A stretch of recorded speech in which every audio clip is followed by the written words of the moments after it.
Section 1.2, the executive responsibilities. The primary and traditional tasks of the executive branch relate to administrative supervision and implementation of public policy. Federal executive power derives from Article 2 of the Constitution and from special congressional delegation. Article 2 makes the President Commander-in-Chief of the Armed Forces.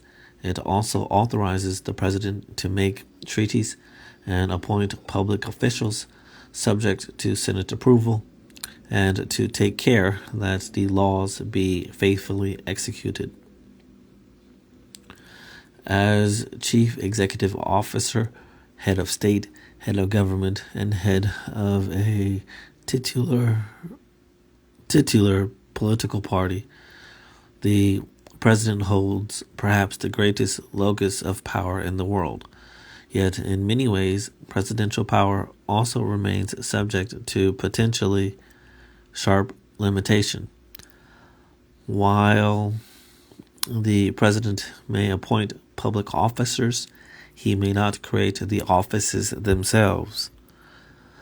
His administration retains control over the methods and degree of law enforcement, but the laws themselves originate in Congress. And of course, executive action may not violate the Constitution. As a practical matter, presidential power has increased substantially in the last century. The many voices of Congress cannot ordinarily articulate a coherent policy agenda, and the need for secrecy in sensitive areas can silence those voices entirely. It is not surprising, therefore, that the executive administration has become responsible for initiating and garnering political support for national policies.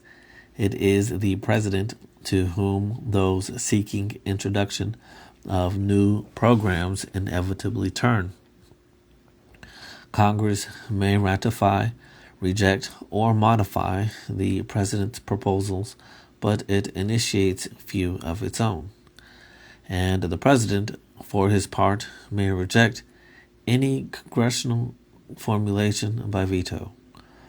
The executive exerts control over policy in other ways as well. The Executive Office of Management and Budget, OMB, for example, prepares the initial draft of the federal budget, since the fiscal schedule represents the financial embodiment of national policy.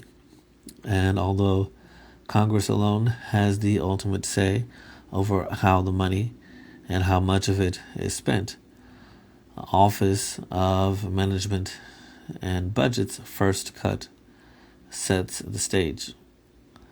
Deviation from its recommendation is common, but complete overhaul rare.